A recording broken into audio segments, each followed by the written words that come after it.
शुक्रवार को इसराइल के हवाई हमलों में ईरान के परमाणु ठिकानों को व्यापक नुकसान पहुंचाया गया, लेकिन विशेषज्ञों का कहना है कि इसे पूरी तरह से खत्म करने में नाकाम रहा। नतांज में ईरान के मुख्य परमाणु ईंधन स्थल पर सतह की सुविधाओं को नष्ट किया गया, लेकिन यूरेनियम संवर्धन के लिए भूमिगत हॉल अभी भी सुरक्षित है। यानी इसराइल ईरान के अंडरग्राउंड न्यूक्लियर फैसिलिटी को छू भी नहीं पाया।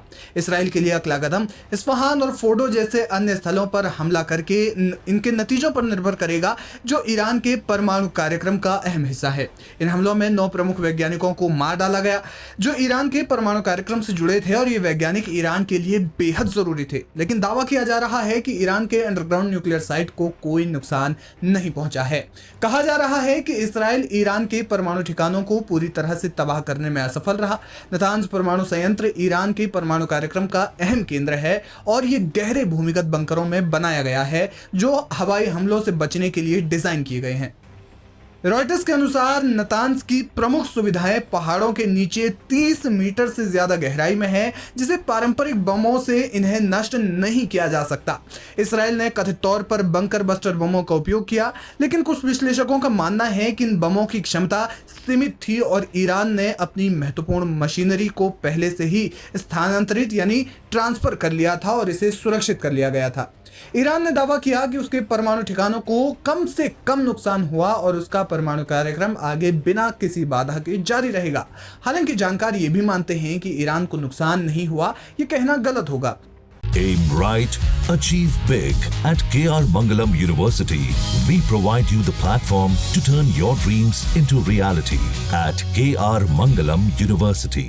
विशेषज्ञों का मानना है कि सतह पर सुविधाओं को नष्ट करने से ईरान का परमाणु कार्यक्रम धीमा हो सकता है, लेकिन इसे पूरी तरह से रोकना मुश्किल है। इस्फहान यूरेनियम को परमाणु ईंधन में बदलने का एकमात्र केंद्र है। अगर ये नष्ट हो जाए तो ईरान की नई यूरेनियम आपूर्ति रुक सकती है। हालांकि फोर्डो जैसे भूमिगत स्थल को नष्ट करना केवल अमेरिका के बंकर बस्टर बमों से ही संभव है, जो इसराइल के पास या तो कम है या फिर उनकी क्षमता सीमित है।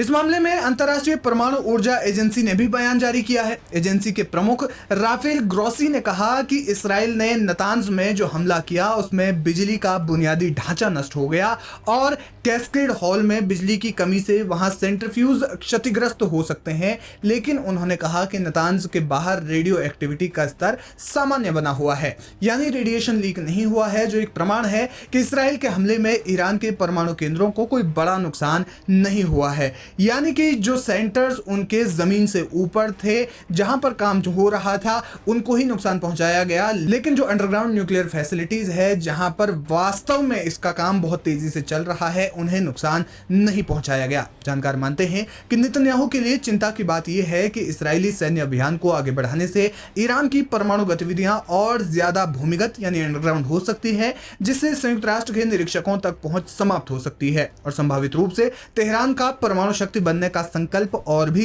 सख्त हो सकता है। जानकार मानते हैं कि इसराइल के हमले ने ईरान की टॉप लीडरशिप को परमाणु केंद्रों को लेकर और ज्यादा सचेत कर दिया। ऐसे में वे उपकरणों को किसी दूसरी जगह पर छिपा सकते हैं और अगर ऐसा हुआ तो इसराइल के लिए यह और भी ज्यादा चिंता की बात होगी।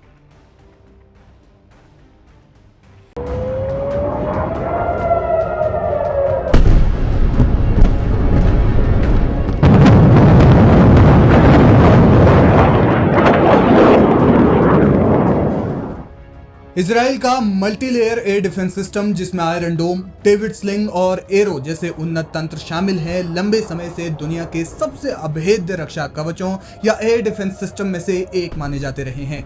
लेकिन 13 और 14 जून 2025 को ईरान ने जब इसराइल पर जवाबी हमला किया तो एक बार फिर से इसराइल के एयर डिफेंस सिस्टम फेल हो गए। एक वीडियो सामने आ रहा है जिसमें पहले देखा जा सकता है कि सिस्टम से कुछ मिसाइलें लॉन्च हो रही है, लेकिन इसके कुछ ही सेकंड्स के बाद तेजी से एक मिसाइल इसराइल के रिहायशी इलाकों में जा टकराती है और जोरदार धमाका होता है। इसके अलावा सैकड़ों बैलिस्टिक मिसाइलों ने इसराइल के अंदर प्रवेश कर व्यापक तबाही मचाई, जिसमें कई लोगों की मौत भी हुई है। इसके अलावा इसराइल के अंदरूनी इंफ्रास्ट्रक्चर को बड़ा नुकसान भी इससे पहुंचा है। इस घटना ने सिस्टम की तमाम कमजोरियों को एक बार फिर से उजागर कर दिया। क्या थी ईरान की रणनीति?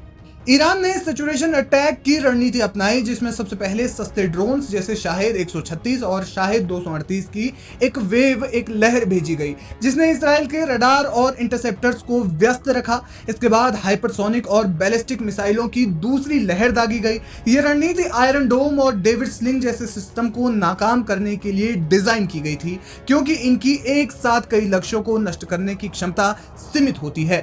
बैलिस्टिक मिसाइलें अपने टर्मिनल चरण में 7 से 10 मैक यानी कि लगभग 8,600 से 12,300 किलोमीटर प्रति घंटे की गति से नीचे आती हैं। इस चरण में इंटरसेप्शन का समय केवल कुछ ही सेकंड्स का होता है।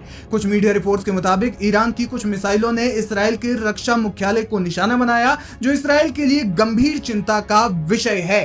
Aim right, achieve big. At KR Mangalam University, we provide you the platform to turn your dreams into reality. At KR Mangalam University. कहा जा रहा है कि ईरान ने संभवतः इलेक्ट्रॉनिक जैमिंग तकनीकों और डिकॉय ड्रोन्स का भी इस्तेमाल किया, जो रडार को भ्रमित करते हैं। इससे आयरन डोम और एरो सिस्टम को असली मिसाइलों को ट्रैक करने में कठिनाई हुई। हालांकि इसराइल ने भी जैमिंग तकनीकों का उपयोग किया, कुछ मिसाइलें इससे बच निकली। इस तरह ईरान ने एक रणनीति के तहत इसराइल के एयर डिफेंस सिस्टम के साथ पूरी तरह से खेल कर दिया। हालांकि सिस्टम पूरी तरह से नाकाम नहीं हुआ। इसराइली वायु रक्षा प्रणाली ने कुछ मिसाइलों को रोक लिया। अगर कुछ मिसाइलें भी न रोकी गई होती तो संभवतः तेल अवीव और अन्य शहरों में मंजर-ए-आम बेहद खतरनाक होता।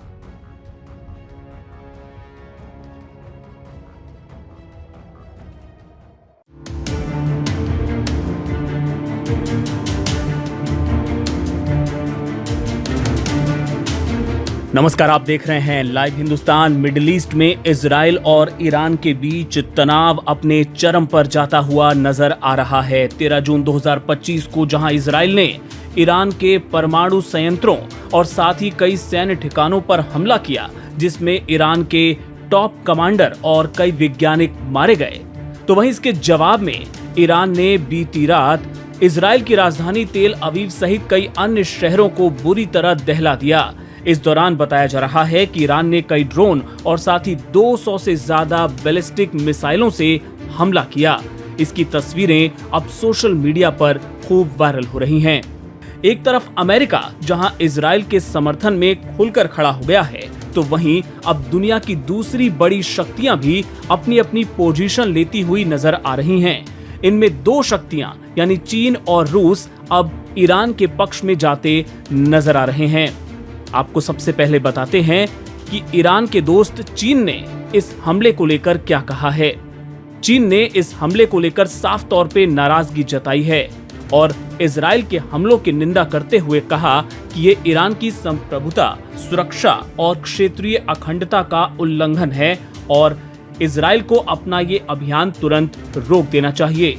संयुक्त राष्ट्र सुरक्षा परिषद की शनिवार को हुई बैठक में चीन ने कहा कि इजराइल की ओर से ईरान की संप्रभुता का उल्लंघन जिस तरह से किया गया है, चीन उसकी कड़ी निंदा करता है और साथ ही उन्होंने कहा कि चीन संघर्षों के विस्तार का विरोध करता है और इजराइल ने जो कार्रवाई की है उसे लेके चीन काफी चिंतित है।